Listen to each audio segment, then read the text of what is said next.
Magandang araw sa atin mga kababayan. 13 araw na ang hearing ni VP Sara sa kanyang impeachment.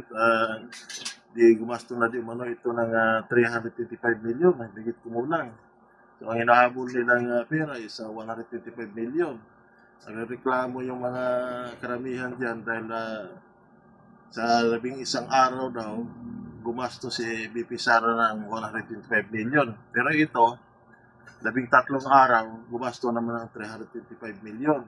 Ito, hindi natin nakikita kung ano ba talaga, kasala ba o hindi. Kasi sa ngayon, yung mga witness nila talagang napipilitan ng iba. Yan ang opinion din natin dahil wala naman kasi magagawa ito kung kukunin kanila ng witness dahil siyempre mga ordinaryong mga mayanan din ito. So ano ba magagawa mo kung ikaw ang napiling pa-witnessin pero kung tatanungin naman, nakabuol-buol na.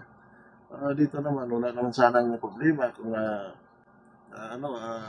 parusahan yung mga nakasala sa tamang panahon din siguro kasi ang panahon natin ngayon, ang bansa natin is naharap ngayon sa crisis. Ang pakamahal ng mga bilihin, tapos sa taas ng ating langis. So yan sanang inuna, tapos karagdagang trabaho. Dadagdagan nga yung pasahod ng ating mga ordinaryong magagawa, natiyaro na naman. So ito sana ang inuna. Ang ginawa kasi dito,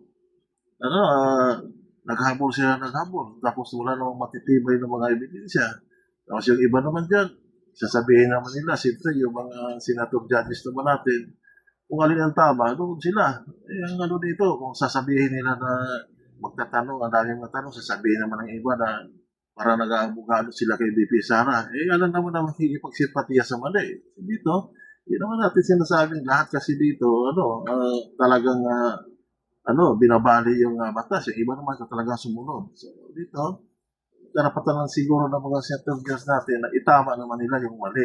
Dito, sa ginasto nilang 325 million di umano sa loob ng 13 days, napakalaking bagay ito. Napakaraming mga bilhin sana itong mga electric plan sa ating mga eskwela, lalo sa probinsya. Makagawa ng mga tulay. Pero napunta lang ito sa wala. Yung halaga na yun, sa Senado pa lang yan. Wala pa dyan sa Kongreso.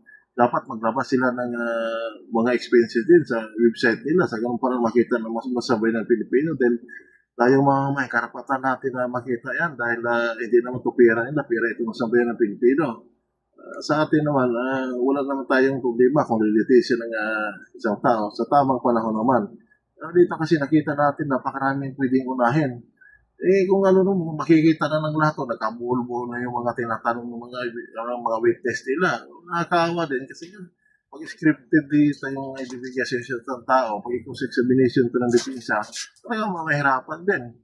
Sa atin naman, ito lang yung nakita natin sa bawat hearing nila. Yung nandito, sa araw-araw ng hearing nila, sa katagalan nito, ang sambayan ng Pilipino ang talo dito kasi yung mga mababatas libre lahat yan. Yung pagkain nila, sasakyan o bodyguard nila, ang sahod pa nila, napakalaki ng mga buwan-buwan. Tapos, ito lang ang nangyayari.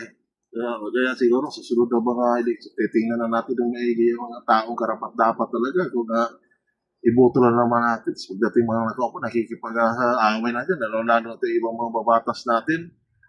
Matanong nga natin sila, ano kaya yung mga lugar na sakupan nila? Di kaya nagugutong yung ilan nilang mga kababayan? Di kaya binaba yung lugar nila, lalo ngay tagulan ngayon? Dahil 4 na taon na ito nakikipaglaban kay BP Sara. Hindi nanangagaya, di pa rin nila napatumba. Di pa rin nila napabagsak. Dito kasi, kung kasama mo, Panginoon, sa mga plano mo, kung maganda naman ang ang ahadikain mo, talagang lalabas ng katotohanan na paano ka talaga, may mga bagay na makatulong sa ina hindi mo inasahan. So sa atin lang may opinion at reaction, mga simpleng mga mayan. Maraming salamat po, buhay po tayong lahat. God bless.